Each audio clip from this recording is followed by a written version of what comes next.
Alright, sorry about that little misunderstanding, which I could have fixed by not being lazy, right? But, you know what? Happy mistakes, good times. Now, we're going to dive into launching and the absolute ear rape that is going to be your first launch, or your first launch after reinstallation 5 million times for Counter-Strike. Of course, all you have to do is click on Counter-Strike Global Offensive, click on play, and hold on to your butts, because here in about 4 or 5 seconds, you're going to fling off your headset. Of course, we have the introduction video disabled. And so you just see your mouse on a black screen here. And boom! Oh, dear Lord! What happens? I never asked for this. Right, so you're going to hear, obviously, loud, just horribly loud music. Come over here. Click on Options. Audio Settings. Whoop. Drag that slider all the way to the left, and you go, okay, I can hear. Everything is fine now. That's right. Don't worry, my child. You will not die on this day due to music blaring in your ears. And now, let's go over the in-game options for Counter-Strike Global Offensive as quickly as possible. Of course, that loud part here was the music volume. Your main menu volume is going to be all the clicky-clickies and everything else that is going on here. We're going to just turn that down to a 0.5. Round start, round end. Those things right there, of course, we can keep. Okay. And then enabling voice is very important. You want to have voice, and if you want to hear other people, though, in pubs and stuff, it's annoying. I mean, you can turn it off if you don't want to have voice chat. Also, very important thing here, if you're using headphones, please switch your speaker configuration to headphones. It will make your life so much easier. And what I like to do, if just depends on your computer setup, right? I like to keep my main menu sound at 0.75. Some people will tell you, oh, you need to have that all the way at 100 and adjust the volume on your headset and blah, blah, blah, blah, blah, blah. Well, you know what? I like 0.75. I also like typing in custom console commands to adjust the incoming actual speech from other players and, fun stuff. Now, if you want to figure out, of course, the push to talk button, you have to click on edit use key. Also, but since we're already going to be on the keyboard and mouse section here, we're just going to run through it very quickly. So reverse mode, of course, you don't want reverse mode on. For ducking, so if you you have to hold control to duck, or you can just toggle it by tapping it. I recommend that you use the holding functions on duck and walk, because whenever you get into tapping and doing all these crazy things, you're going to end up holding yourself back, right? Mouse sensitivity is a thing that everyone is going to debate until the end of time. Should it be sent to and everything, right? Well, it depends on you. It depends on the DPI of your mouse and blah, blah, blah, blah, blah. Me, I'm using a 400 DPI mouse, so boom, 2.0 at 400 DPI. So I have a nice low sensitivity there for accuracy. Of course, the higher your sensitivity is, the less accurate you are honestly going to be. So yeah, setting that to 2 most likely will be the best, thing for you. Judgment of distance. Whenever you have that set to 2, whenever you start your mouse over at the left side of your mouse pad, hopefully you have a mouse pad that's like 7 inches, right? Anyways, you start over at the left side and you just do a single swipe over all the way to the right, which should be about a total of 7 to 8 inches. If you can do only one full 360-degree turn in that 7-inch area there, then you have it set right. If you're going YOLO swag, Call of Duty, Black Ops, Nighthawk, 5 million 360 no-scope headshots, right, and you haven't even barely touched the mouse, you might have it too high, and then you're going to ask yourself, why am I not able to get kills? Well, that's why. It's too much sensitivity, all right? And I'm not going to get into setting this up with the controller. Yes, you can use an Xbox 360 controller with this. Some people do it, they like it, but I'm not a controller dude, so sorry.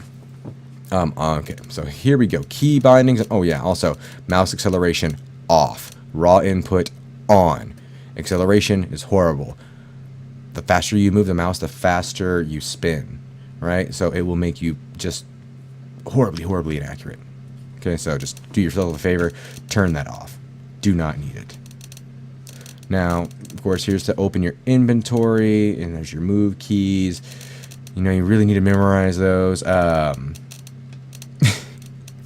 mean, there's not really anything to change that I personally change, except for the use mic key, which by default is K, as in kilo. And I changed that to caps lock. Now, why? Because caps lock doesn't really do anything except make it to where you type in all capital letters or not. And also, when you have your hands on the keyboard, your pinky should naturally rest on the caps lock key. So you can always talk to people easily on your team, right? Cool. That's set up. Really nothing else that you need to change on here. I mean, that's going to be an all, just a matter of preference. Well, once you have that key changed, which of course all I did was left click on that, tap caps lock, done. I can click on back, and that's all your key binding done. If you have a controller plugged in, of course, then you can set everything up on your controller. Controller users, I don't need your crap. Now, options, game settings. Now, if you're new to Counter-Strike Global Offensive, I guess you can have your game instructor messages on. They annoy me, so I turn them off. I don't need to know. I've been playing Counter-Strike for 12 years. Like, through all the different games. I've been playing it for 12 years. I don't need, instructor messages. New people to Counter-Strike probably do, okay? Now, max acceptable matchmaking ping controls, connection, on how far you can connect whenever you're doing competitive matches. If you wanted to be able to play in Europe or not. And that's basically what it means. Or if you're playing with friends from Europe and you need to find a server that you can play with them on because your ping's going to be stupidly high, well, there you go.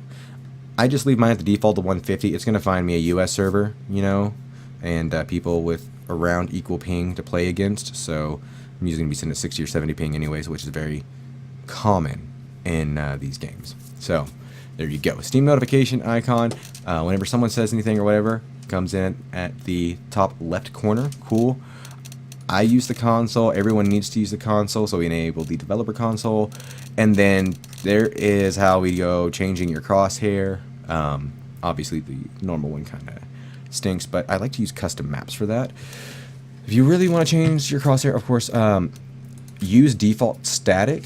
It'll help you aim unless you are used to seeing your crosshair go wibbly wobbly, timey wimey stuff whenever you shoot a shot. To me, it confuses me and it doesn't help me aim, right? And I do know the recoil pattern, so I just use a static crosshair. You can, change the colors here, change the size of your heads-up display, and choose its color. Ooh, wait, was there black? No. I'll choose light blue for my head color. Cool. The alpha blending, so how transparent it is in game, and health and ammo style. I like it default to show everything. Bomb HUD position, yes, showed under the radar. The scoreboard, I like it on the top of the screen instead of the bottom, and you can just show the player count, or you can show the pictures of the players there. Cool. And there's your team options, which I don't care about. And there's your spectator options. Also, item options, something to save your life. Switch weapon on pickup. No. What that means is if you're playing and you only have a pistol and someone dies and they have a rifle, you can run over, just walk over it and it will pick up that gun. Problem is, 9 times out of 10, whenever you're doing something like that and you're running and you're picking up a weapon, you're going to run into an enemy. And guess what? The enemy is ready for you, and he's going to shoot you in the face. Meanwhile, little herp derp gerp over there is in the middle of the animation of loading or readying his weapon, and he gets wrecked. So do yourself a favor, turn it off. I don't care how good you think you are, because every single professional player, guess what? They have it turned off. They'll pick up guns and they'll hit the numbers 1 or 2, or they'll use their mouse wheel to change weapons, just like everyone else, in a safe place, and not die. A horrible, horrible death. Okay, view model position. That's just basically how high up and down your setup appears with you holding a gun. I'm on a desktop computer and I'm sitting a foot away from my monitor, so desktop is what I need. Always show inventory, yes, so you know, what's going on with like your health count, armor count, and ammunition. Close buy menu after purchase. Yes, because it saves you time whenever you're buying things. If you need to start, you know, whenever you start out playing, if you're playing in casual servers and stuff, sure, you can keep the buy menu up there and, you know, learn how to navigate it so you can start navigating it quicker and quicker. But I play competitive a lot, so I don't need that. I need to have everything bought very quickly without having to navigate through a menu. Just, you know, tapping E, which I have it set to, you know, I can open the buy menu with my use key, which is defaulted E as in Eugene, and I can just click, click, click, click, click, click, done. Versus if you keep it to where it keeps the menu open, it's like, so what, E41, so I can buy my AK or M4. No, wait, that's a Galil or FAMAS, right? And then I would have to tap escape and then do 6-5, or and then hit escape again, and just way too many, you know, slow actions versus just keep hitting E and then my numbers. Radar size. Radar size is going to be located in the top left-hand corner. You can make that bigger or smaller depending on how large your monitor is, or if you really want it to take up a large space. I don't, you know, so that is how it is. You can make it smaller if you want. Always pay attention, though, of course, to your radar, so you know where enemies are shooting from, or just die because you weren't paying attention. Whatever, doesn't matter to me, right? Rotation of the radar. So you can have it in two ways, of course. Static, where, you know, that's mainly for whenever you're learning the map, trying to learn where everything is, for rotating, etc., etc. You know, you can have where it rotates with you, so it makes sense, or you can have it set to static, where it is how it is on the map, no matter what. And, you know, it just depends on preference. Cool. Done. All right. Options. So we have our, you know, keyboard and mouse done, video, our game settings now. The all most important video settings. Brightness controls how bright everything is. And so, of course, there you go. You see darker, lighter, darker, lighter. I like to have a 2.0. It makes everything nice and pretty bright so you can see people that are hiding in darkness trying to kill you. Very important to do that. Color mode. If you're on a computer monitor, use a computer monitor. If you're on a TV, use a TV. Aspect ratio, I like 16:9. Yes, I do like my 1920 by 1080. If you have horrible FPS and the game seems super laggy after you do all this fun stuff, you might want to change it to 1280 by 720. May make it look a little weird, but that's you know, that's what you need to do. Here's where you can change your display mode, depending on if you're streaming or not, you know, or if you don't care about having like high FPS. I mean, like, you know, if you're using 144 refresh rate, and you can't change the refresh rate if you go from full screen to full screen windowed. So keep it at full screen, unless you need to alt tab a lot. Then go to full screen windowed. Okay, cool. All right, now the advanced video options. Advanced idiot options. Advanced video options. All right, we're going to turn our shadows to very low, our models to low, our shaders to low. Keep on multi-core rendering, and then none, and then bilinear, and then disabled. Okay, so waiting for vertical sync. If your computer's horrible, turn it on. If it's not, turn it off, okay? And always disable motion blur. You know why? Because motion sickness, or not paying attention to seeing where an enemy is because it kind of blurred your screen slightly because you're whipping your mouse around like a maniac. Now, I do believe that is going to be a long enough video for you to watch on the configuration of Counter-Strike Global Offensive. So we're going to end that video there. We're going to come back in with your advanced configuration settings, which hopefully won't take very long, and we'll catch you on the flippity floppity.